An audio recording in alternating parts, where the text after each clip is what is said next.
All right, welcome back to Lecture 2. This is DS 4400, a Northeastern University course, Machine Learning 2. I'm Professor Wu, so let's get started. All right, so we're going to do this in class, so I'm not going to do it here for the video. I just want to make a comment about how mathematics is really a beautiful language. Kind of like, Spanish, French, and Chinese. Like, a language of its own. Depending on the language, sometimes certain accents could be really, really beautiful, while other ones could sound like you're choking a cat. However, beauty is not the only characteristic of languages. We can also judge them based on how you can transmit, how fast you can transmit the idea, how fast you can transmit the idea. Some of the ugliest sounding language happens to be the fastest. I always remember the first time I read a novel simultaneously in Spanish, Chinese, and English. That was when I realized that for the same chapter, Chinese books, for some reason, were a lot shorter while saying almost exactly the same thing. Now, mathematics is one of those beautiful languages. It's both beautiful and very efficient. For example, if we want to say there's a function that takes three dimensions of real number as input and output four dimensions of real number as output. Well, you notice this is a lot of text, but all of these could actually be said with just this notation, which again basically says that we have a function that takes three dimension as an input and outputs four dimension. Notice how compact this is? So, as we progress throughout the semester, I really would like you to pay a lot of attention to the meaning of these symbols. There are a lot of symbols you're gonna need to know, but they all mean something. Okay, and and initially you're going to just see this, but then we're gonna put more and more and more of them together. One of these you can think of it as a vocabulary, but of course you're going to form sentences with them, and you're going to form paragraph and books with them. So okay, just just that aside, my opinion about mathematics. In the last class, we basically reviewed the basic matrix and vector operations. Now, why are they so useful? Well, they're useful because you can rewrite a lot of equations with vector and matrix format. For example, let's look at this one. You have 2x1, 3x2, right? And this is equivalent to this times this. Like, it's a dot product. And let's call this A, call this X. So we now can represent this equation simply as AX. Of course, in this example, writing it as AX is smaller, but it's not that much smaller. But imagine if you have 1,000 variables, something like this. Now, this is really, really big.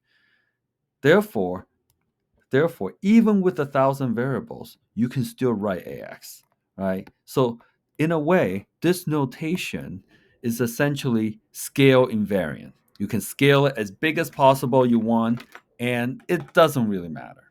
Okay. The ability to write equations into these compact matrix vector formation is what allows us to deal with enormous amount of data, big data. Okay, big data with lots of inputs and lots of outputs. Okay, and of course, over here, this function we will write as it's a function that takes 1,000 input and gives you an output. Okay, of course, the same idea here can be applied if you use matrix instead of vectors. You can also output more than one dimension, 20, for example. So here's an example where we have a function that takes two dimensions, x1, x2, as input. And notice when we multiply this, the result is output. And the output is three dimensions. So if the input is two dimensions, but the result is three numbers. Okay, so this is two-dimension input, three-dimension output. And in these cases, you can simply write AX, right? Where A is this entire matrix and X is X1, X2, right? So again, this right here is not that big. This is also not that big. But imagine if each one of them are like 1,000 by 1,000, and this one has 1,000 variables. Then at that point, your ability to write them in this format is very, very useful. Okay. All right. So we're going to pause the video. See if you can convert these into matrix format. And these are these are matrix formats. So you want to convert them back into equations. Okay. Pause the video. We'll do one really quickly. Let's look at this one, right?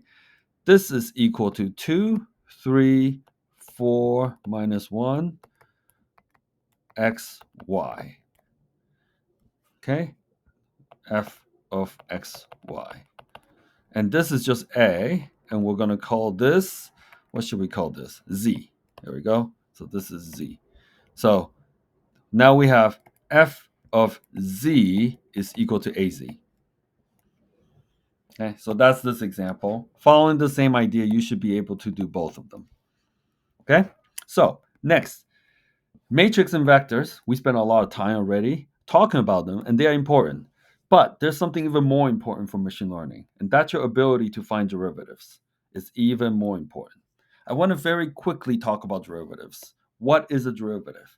Now, some of you may have taken calculus already. Therefore, the concept of derivative is not foreign.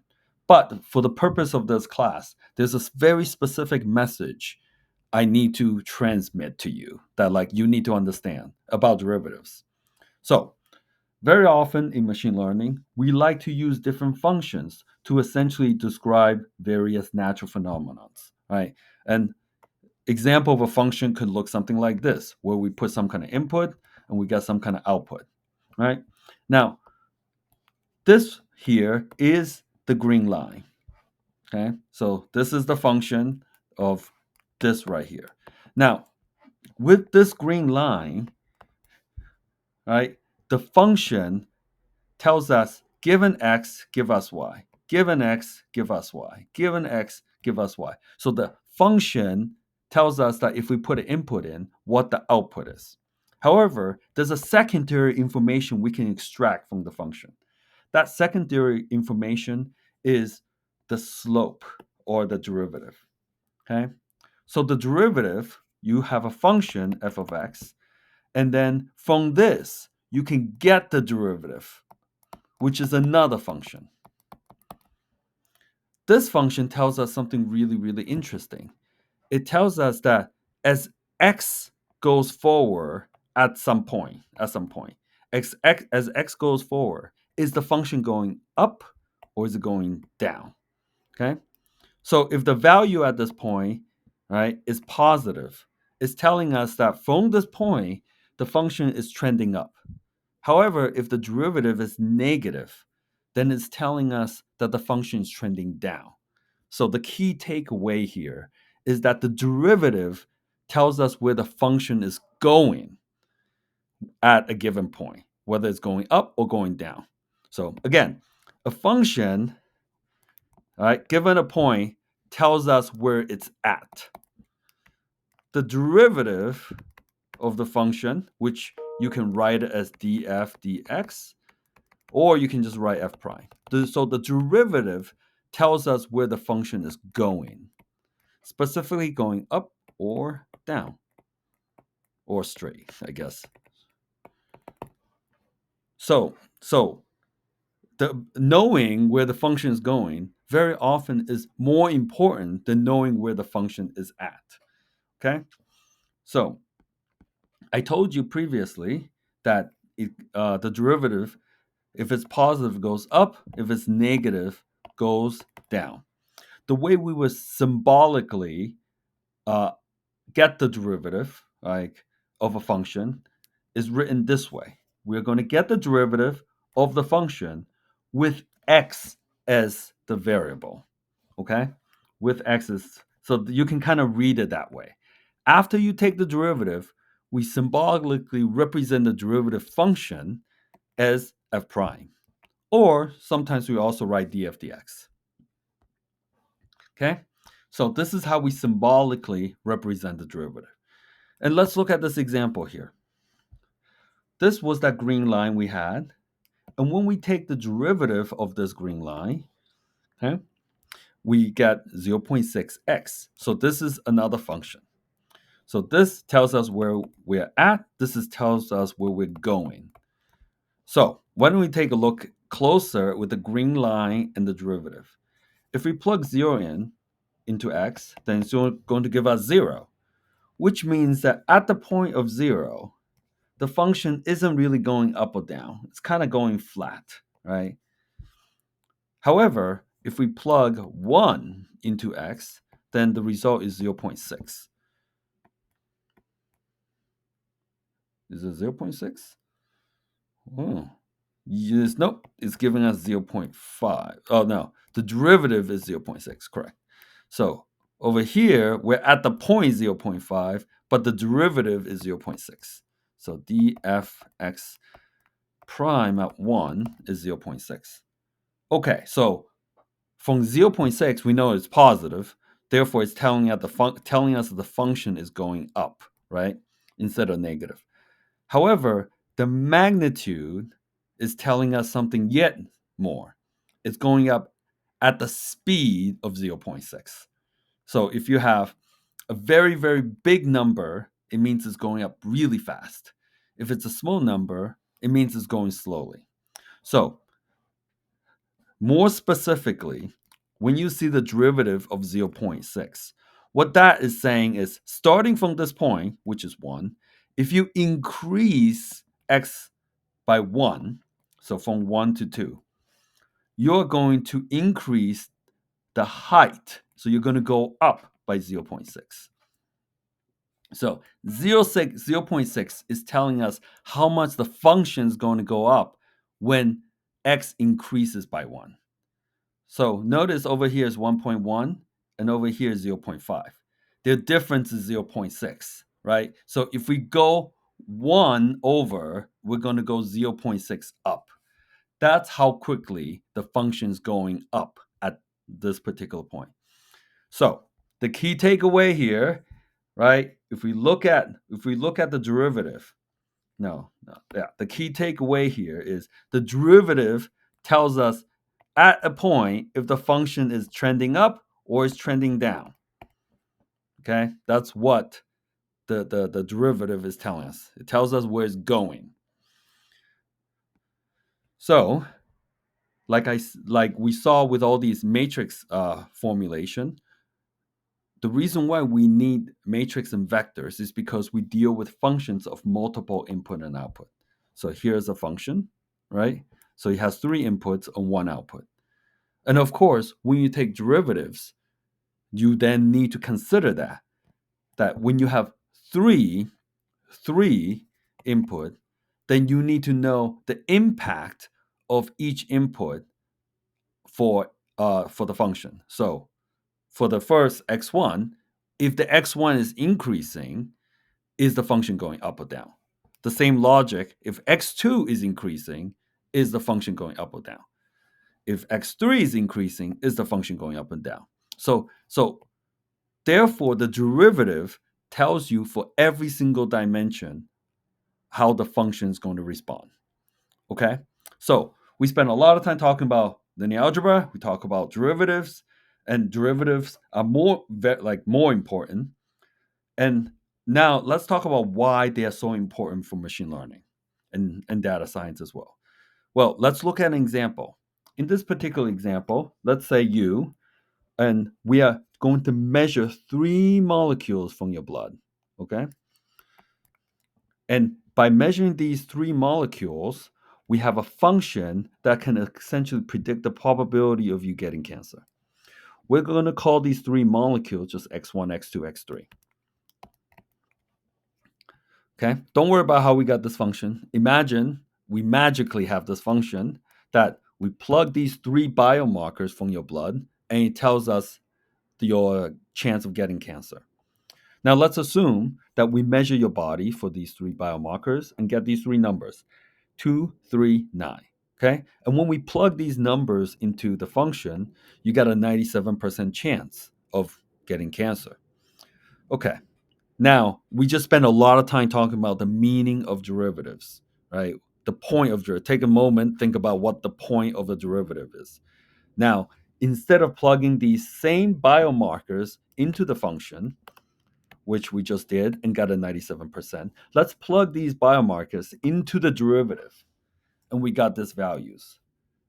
Use everything we just learned to see what does this information tell you.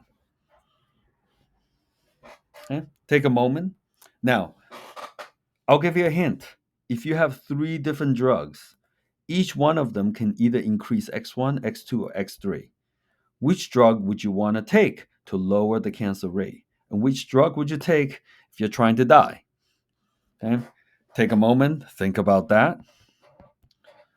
So, why do we need derivatives? We can see that, remember, the derivative tells us where it's going. Therefore, if we have a drug that can increase X1, this means that we're going to decrease the probability of cancer by this much. Over here, if we have a drug that can increase X2, this means that we can decrease the probability by 6. So that's quite a bit. Very little decrease, a lot more decrease. In contrast, if we have a drug that can increase X3, this is going to increase the probability of you getting cancer. So you can see that this tells us knowing where the function is going basically tells us what to do about the kind of input we want to put in, what kind of drugs we want to take. Now, machine learning is all about making decisions, and the derivative basically tells us which way we need to go. Okay, so I dare say that maybe 99% or higher of machine learning algorithm requires you to manipulate the input of some function to give you some kind of ideal output. So, like knowing where the function is going is basically what machine learning is doing 99% of the time. So, how can you do that without knowing derivatives? Well, you kind of can't. Therefore, learning how to take derivative is very, very fundamental to machine learning. Okay? Now, finding derivative is only a first step. We are not dealing with just like simple functions of one input, one output. We're dealing with lots of inputs in the form of vector and matrices. So we're going to learn how to take derivatives today with this. Okay, so let's continue. We're going to combine essentially vector and matrices with calculus. And the first thing I want you to realize is that there are two ways to symbolically represent functions of multiple inputs. For example, this right here has three inputs, x1, x2, x3. Over here, this is the function, right? It's some kind of combination. Here's another example. Its input has two inputs, x1 and x2. And then you use both x1 and x2 here to get the output. This representation is probably the way you learn. And it's perfectly fine if you don't have too many inputs, right? However, in machine learning, we can end up with thousands of inputs. Let's say if you have 5,000 inputs, then you will have to write this every single time, which gets really cumbersome. Instead, it makes much more sense to just say x is a vector, where x is 5,000 variables. And therefore, you can represent that same function with the 5,000 variables simply as f of x. Right? For example, over here, you just write f of x is equal to 2x1, 3x2, e to the minus x, 3. Okay?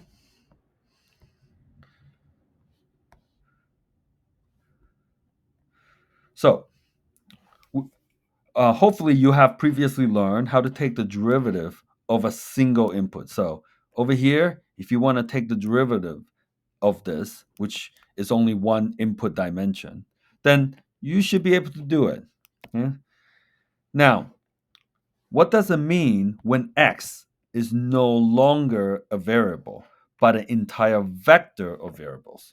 Okay, so over here, we're trying to find f of x, but x here is an entire vector of variables. So this right here is equivalent to 2x1, e to the x2, and x3, okay, where x is a vector. So if you're trying to find a derivative with respect to x, and x is a vector, how do we do that? Right? And the answer is actually very simple. We showed you previously that the derivative of f is simply the derivative with respect to x1, with respect to x2, with respect to x3, right? And that's it.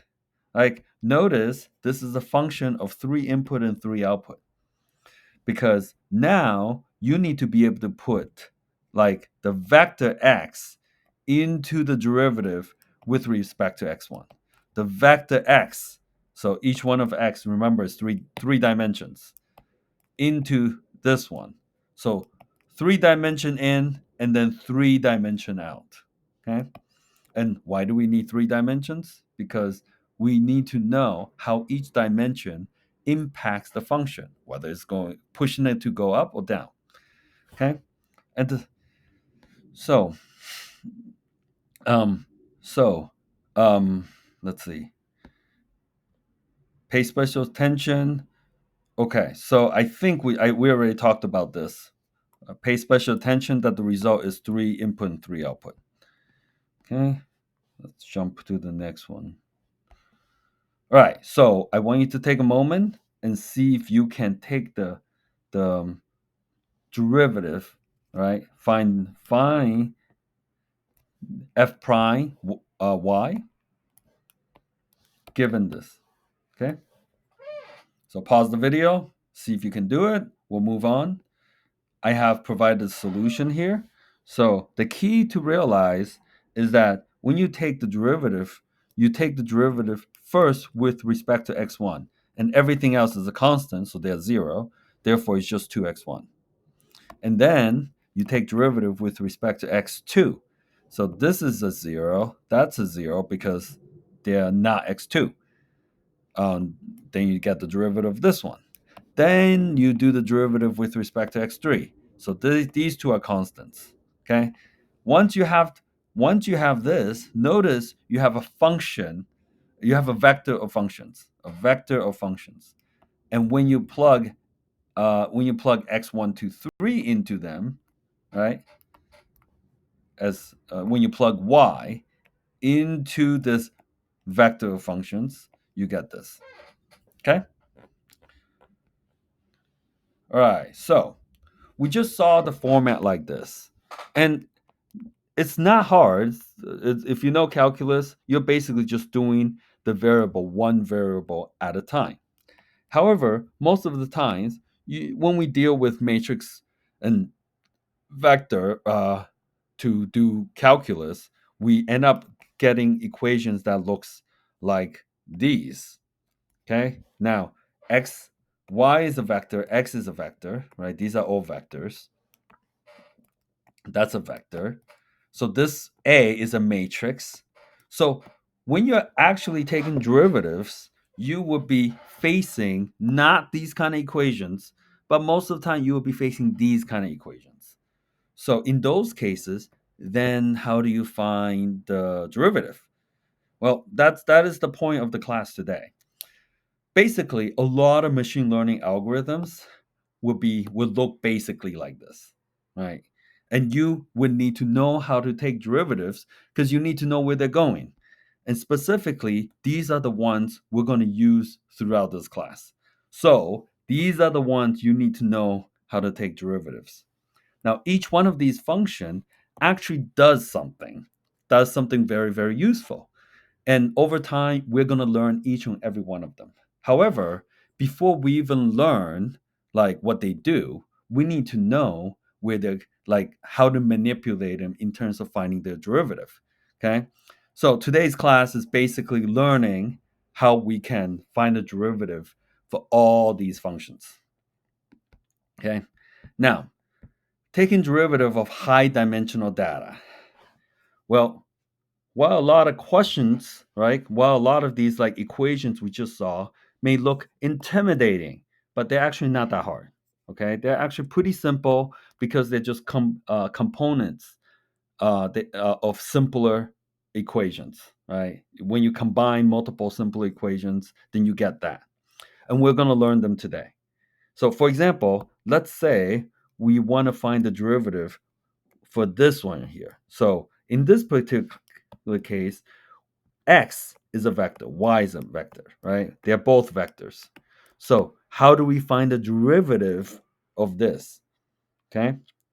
Well, the answer is what I just showed you. You simply find the derivative with respect to x1 and then the derivative with respect to x2. And the trick is that all we have to do is multiply the vectors out first. So what was y? Well, it's 2, 1, x1. Oh, this should be x2. Okay? So when we multiply them out, if you remember, you multiply this one, and add them together. You get this. Well, once you have this, it's really easy. Like, do you know how to find the derivative with respect to only to x1? Well, then that becomes 0, right? Then only with respect to x2. So this is basically telling you that even though these matrix vector notations look really intimidating, after you multiply them out, at the end of the day, you just end up with the equation. Once you have an equation, then you simply take the derivative with respect to each variable one at a time. Okay? So this rule applies for any, like no matter how complicated the matrix vector multiplication look like, right? Any any matrix multiplication, you simply multiply all of them out, and that's the first step of any matrix vector. So after you multiply them out, then you just take the derivative one variable at a time.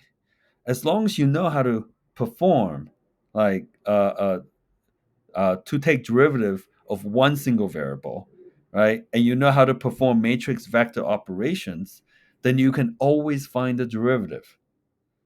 Okay? So you perform matrix vector operation to simplify them into equation, and then you simply take the derivative one variable at a time.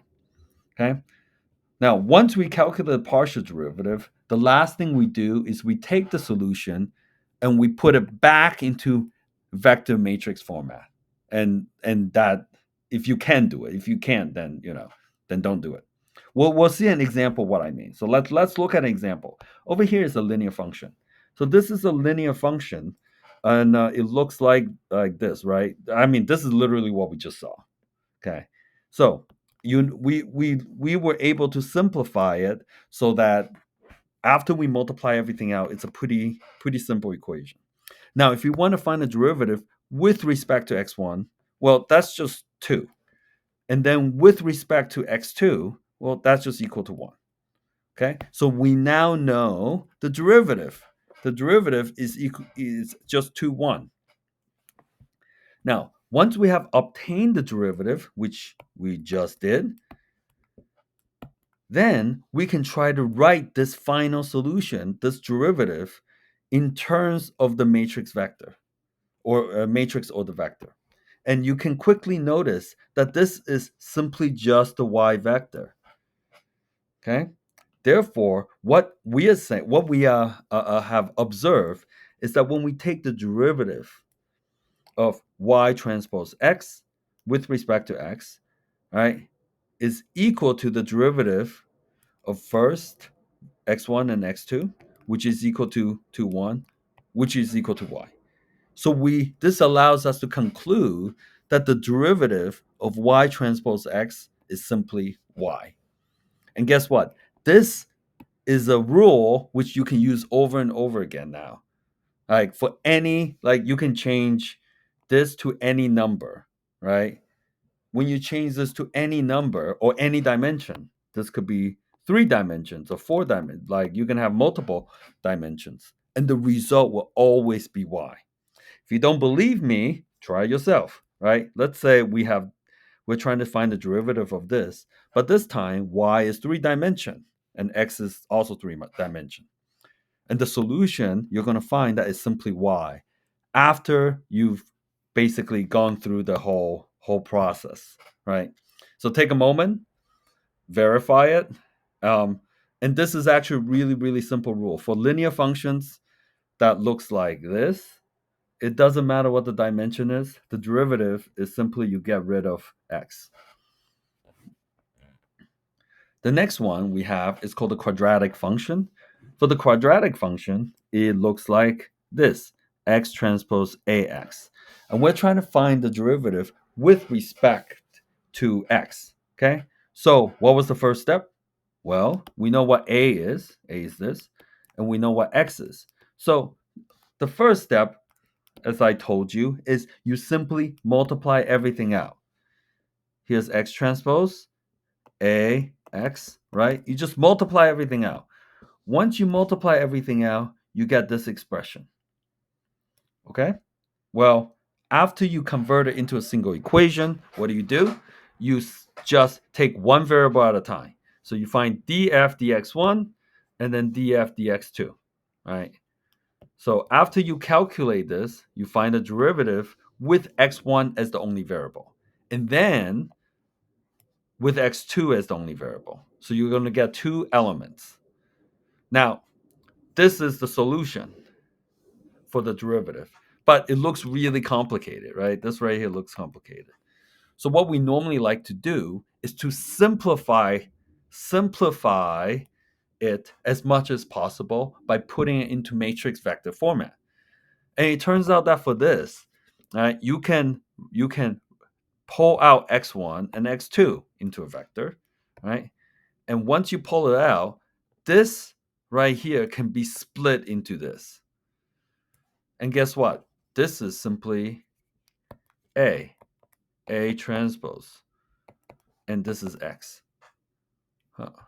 Okay, we'll go back, take a look. This is simply A. So what this is telling you is that the derivative of X is simply A plus A transpose X. Okay, as shown here. So I hope by now you understand the two steps. We're just doing various examples following the same procedure. The first step, multiply everything out. Once you multiply everything out, you take derivative with respect to one variable at a time. Then you end up getting probably something kind of complicated looking. Once you have something complicated looking, what we do is then we simplify into something that looks a lot easier. Okay?